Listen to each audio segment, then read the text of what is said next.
Hello, this is Game Dev Log number 3.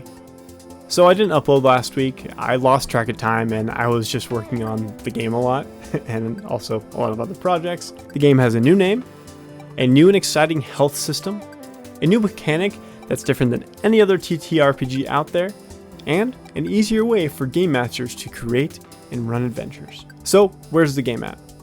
With a lot of reflection and discussion with friends, the game is headed in a much better direction than it was before. I'm really focusing on ensuring that the game has simple, fleshed out mechanics to keep it in line with my original vision of 3 main goals. Be able to explain mechanics and rules in just a few sentences. Anyone can pick up and play the game within 30 minutes, and keep the adventure simple. There are 3 main stages to this game that it focuses on, which is social, exploration, and combat encounters. The game is called Camaraderie. I feel like it's exactly the type of name that I was looking for, and I feel like it just fits with a style and a theme really well. It's a fantasy adventure with friends, and I just love that name. Here are some of the main points that I have been working on that are making the game different, more interesting, and what I feel is just overall better. Endurance. It makes health and armor more simple. Instead of just a pool of health, it is stages, which are healthy, fatigued, wounded, critical, and death. Your health is broken up into these 4 stages, and then once you hit 0, you are dead. It's easier to track because you have a limited number, and you always know where you are within that number. So you can say you're at a certain percentage, or that you are feeling really wounded, or you're in critical condition. And it really adds a lot of roleplay potential because you could get hurt and do something like, oh, I lost my arm, or oh, I can't walk, or whatever it may be. Next is the momentum system, which has been updated to be named Tour de Force. Tour de Force means an impressive performance or achievement that has been accomplished or managed with great skill. The reason why I changed the name from momentum system to Tour de Force is because I feel like it fits what you're accomplishing with this system in the game. The whole thing adds a cool twist to role-playing games in general and teamwork, because you're essentially deciding that you as a party wants to come together to accomplish this one great achievement, this one great thing. And by doing that, you're able to overcome great obstacles or fail. There is a way to fail in this if the majority of the party does not succeed in the roles. With better mechanical tweaks, I think the system is way more impactful and way more fun for the game itself. Next is story hooks. The game is all about making a character quickly. This game will have built-in story hooks that you can put onto your character to have a simple and easily created backstory that can fit into the adventure or that can fit in with your party. So that way you're not spending days or weeks creating your character. It's really just within those first 30 minutes of setting up the game, that's when your character is fully created. It's easier to make your character, but you can also make a custom background or story hook if you want. Next is create an adventure. This is a layout that helps the game master create adventures quickly. With this, you will know how to make an adventure within this system, and it's just super easy to set this up within a really quick time frame. So if you don't want to use one of the adventures that will be shipped out with this game, you can create your own in a very quick and easy way. Next are the 2 things that I'm the most excited for: the party feast and the creature generator. First, the party feast.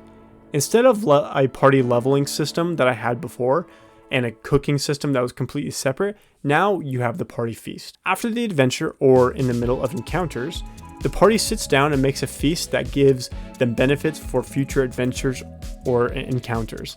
This is where they can reflect on the adventure and use it for inspiration in their cooking. Based on what you do and what you talk about and how you're doing this feast, you are actually using cooking techniques, ingredients, spices, and toppings to influence that meal. And these each of different things will give your party different benefits that are really unique and different. And as you level up in your cooking skill, you can add rare ingredients from monsters or things that you found throughout the adventure. So I'm really excited for the party feast and how it's going to bring the party together, not only in the game, but in real life as well. The creature generator is probably one of the coolest things that I have made though, because a lot of times when I'm a dungeon master, I can put out a monster like a troll, and my party knows how to defeat it because they've fought trolls before or they've read the monster manual, and so they know fire can defeat the troll really easily.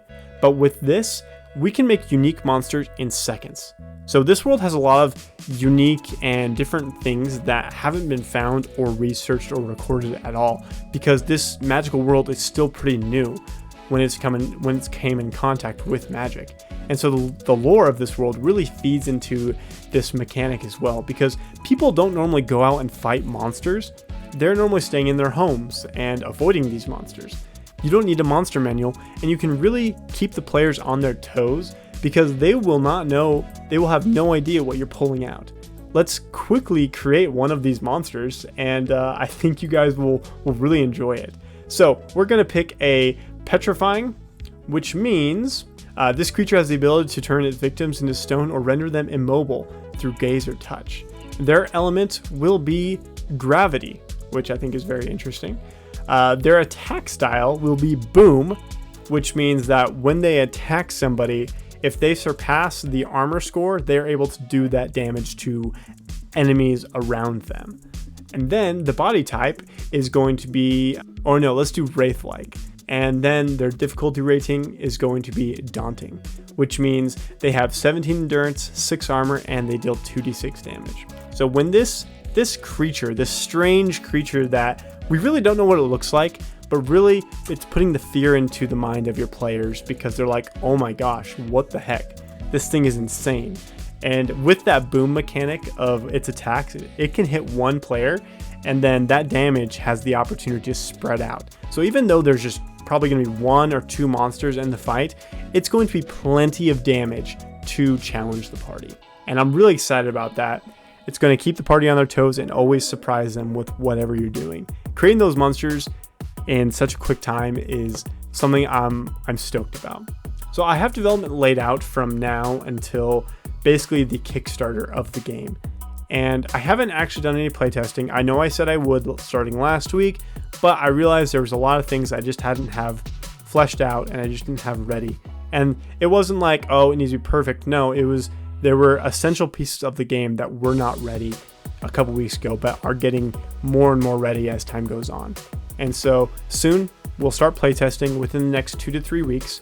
And if you are interested, please let me know. You can contact us at our email down below or our social media. If you have any questions about the game or just think anything's cool, please just let me know in the comments below, and like this video and subscribe for more Dove updates. Thank you.